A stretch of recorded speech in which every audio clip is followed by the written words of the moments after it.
Hello, friends, and welcome to Sleep Tight Stories. I'd like to say hello to some friends. Hello to Leo in Candler, North Carolina. Hello to Isaiah. Hello to Lucas and Amelia. And hello to Leaf and Santi, who are being very brave going to a new school in a brand new country. I'd like to say a happy belated birthday to Lucas from Washington State, who turned 7 on November 28th. I'd also like to say happy birthday to Leaf, who is celebrating his birthday on December 2nd. Thank you, Leo, Isaiah, Lucas and Amelia, and Leaf and Santi for your support. If you'd like to support us and get some of the perks, like shoutouts, birthday messages, and goodies in the mail, please visit our support page at sleeptightstories.org/support. From now until Christmas, we are offering 40% off our Sleep Tight Premium subscriptions. Thank you.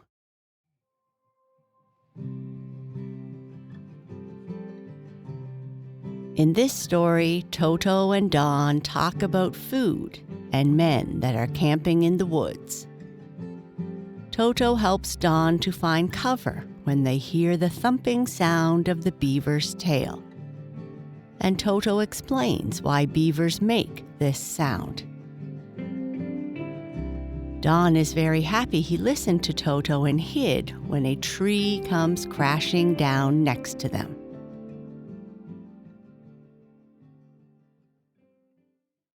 Toto and the Men. Toto, the bustling beaver, ran as fast as he could and took shelter under a big rock that made a place like a little cave on the side of the hill.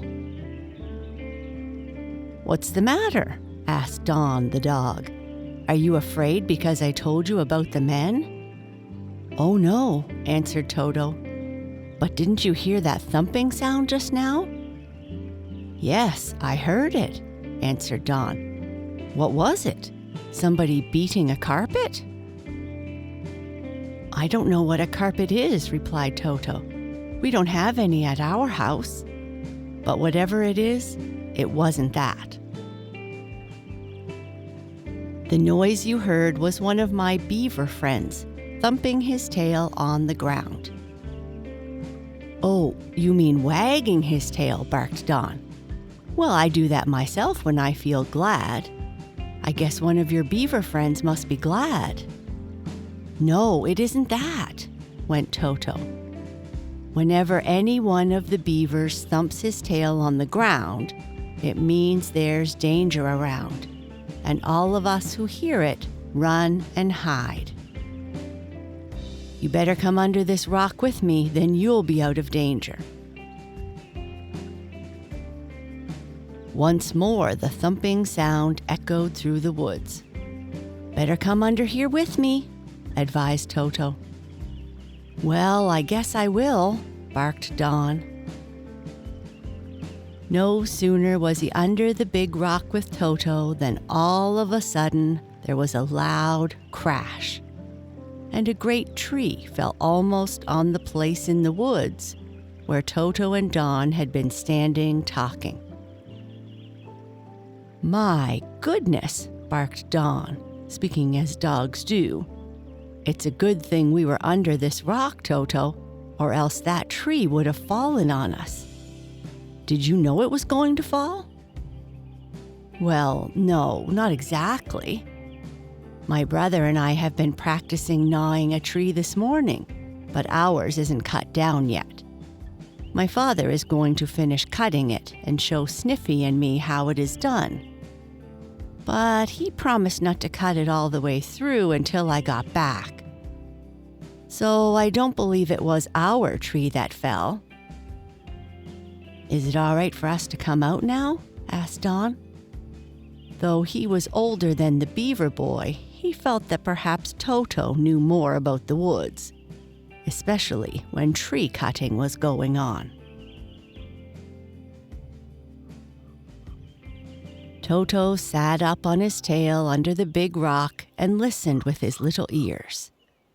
He heard the beavers, which were all about, talking among themselves. And he and Don heard some of them say, "It's all right now. Cuppy and Slump have cut down the big tree for the dam. It has fallen, and now it is safe for us to come out."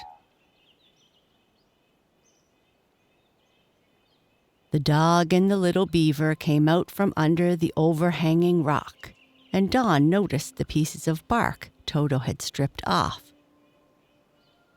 "What are you going to do with them?" asked Don. "Make a basket?" "A basket? I should say not," exclaimed Toto.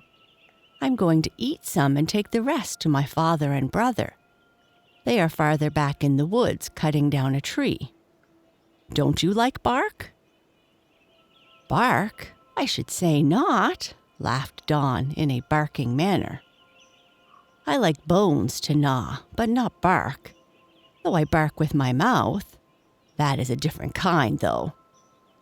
But I suppose it wouldn't do for all of us to eat the same things. There wouldn't be enough to go around. But tell me, do you always hear a thumping sound whenever there is danger in the woods?" "Yes, that's one of the ways we beavers have of talking to one another," answered Toto. "Whenever one of us is cutting a tree down and he sees that it is about to fall, he thumps on the ground as hard as he can with his tail. You see, our tails are broad and flat, and they make quite a thump." Don turned and looked at Toto's tail. "Yes, it's quite different from mine," said the dog. "I sometimes thump my tail on the floor when my owner gives me something good to eat or pats me on the head, but my tail doesn't make much noise." "Well, a beaver's tail does," explained Toto. "So, whenever any of us hear the thumping sound, we know there is danger, and we run away or hide." "I'm glad to know this," said Don. "When I'm in the woods from now on and hear that thumping sound, I'll look around for danger, and I'll hide if I can't get out of the way." "Well, I'm glad to have met you," went Don. "I must get going. I want to see if I can find the camp where those men live. These men are no good. They keep coming around the house where I live and taking our owner's things. If I see the men, I'm going to bark at them and try to drive them away."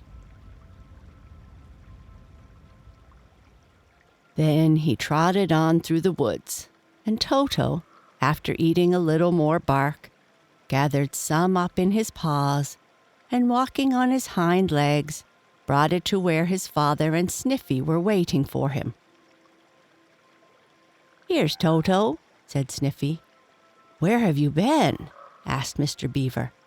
"Oh, getting some sweet bark," answered Toto, and he laid down on some clean moss the strips he had pulled off. "I met a dog, too." "A dog?" cried Mr. Beaver. "My goodness, I hope he isn't chasing after you." And he looked through the trees as if afraid. "Oh, this was Don, a good dog," explained Toto. "He's only looking for some men. He won't hurt any beavers." "Well, if he's a good dog, all right," said the beaver daddy. "Where were you when Cuppy whacked with his tail just before the big tree fell?" asked Sniffy, as he nibbled at some of the tender bark his brother had brought. "Oh, Don and I hid under a big rock," answered Toto. "I told him the whacking sound meant danger. He didn't know it. And it's a good thing we hid when we did, for the tree would have crushed us if we hadn't been under the rock." "Is our tree ready to finish gnawing down, Daddy?" "Yes," answered Mr. Beaver. You and Sniffy may start now and cut a little more. I'll tell you when to stop." "But I thought you were going to finish, Dad," said Sniffy. "He will, Sniffy, if he said so, but he's letting us help a little bit more so we can learn faster." So the Beaver boys sat up on their tails again and gnawed at the big tree, the largest one they had ever helped to cut down. They gnawed and gnawed and gnawed with their orange-colored front teeth. And then Mr. Beaver said, "That's enough, boys. I'll do the rest. But you may whack on the ground with your tails to warn the others out of the way." So Toto and Sniffy, much delighted to do this, found a smooth place near a big rock, and then they went whack, whack, whack. "Danger, danger!" cried a lot of the other beavers who were working nearby. "A tree is going to fall. Run, everybody! Danger!" "See?" exclaimed Toto to his brother. "We can make the old beavers run out of the way just as Cuppy made Don and me run." "Yes, you beaver boys are growing up," said Mr. Beaver, who had waited to see that his two sons gave the danger signal properly. "You are learning very well. Now here goes the tree." He gave a few more bites or gnaws at the place where the tree was almost cut through. And then Mr. Beaver himself ran out of the way. Crash, bang went the big tree down in the forest. It broke down several other smaller trees and finally was stretched out on the ground near the waters of Winding River. "We helped do that," said Toto to Sniffy when the woods were again silent. "Yes, you have learned how to cut down big trees," said their father. "You are no longer playing beavers. You are working beavers. Now we must dig the canal to float the tree nearer the dam, as it is too heavy for us to roll or pull along, and we do not want to cut it." I will tell you a little farther on how the beavers cut canals to float logs to the places where they want to use them. Just now, all I'll say about them is that it took some time to get the tree Toto and Sniffy had helped cut to the place where it was needed for the dam. The two beaver boys and many others of the wonderful animals were busy for a week or more. Then one day when the tree was in place, Toto asked his mother if he might go off into the woods and look for some more aspen bark, as all that had been stored in the stick house had been eaten. "Yes, you may go," said Mrs. Beaver, "but don't go too far and don't stay too long." "I won't," promised Toto. Then he waddled off through the woods after having swum across the beaver pond made by damming the river, and soon he found himself under the green trees. "I wonder if I'll meet Don, the nice dog," thought Toto, "or that little girl who scared me so that day on the ice." Toto looked off through the trees, but he saw neither Don nor the girl. Toto found a place where some aspen bark grew on trees, and he gnawed off and ate as much as he wanted. Then he walked on a little farther, and pretty soon he saw something in the woods that looked like a big beaver house. It was a heap of branches and limbs of trees, and over the outside were big sheets and strips of rough bark. "But that can't be a beaver house," thought Toto. "It isn't near water, and no beavers would build a house unless it had water near it. I wonder what it is." Toto sat up on his tail and looked at the unusual object. Then, all at once, he heard rough voices speaking, and he saw some ragged men come out of the pile of bark.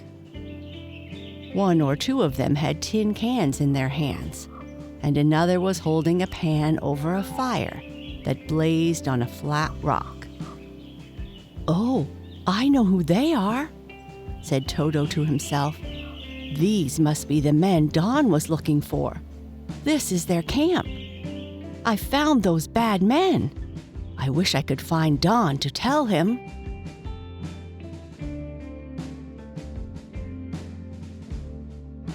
And that is the end of this story. Good night. Sleep tight.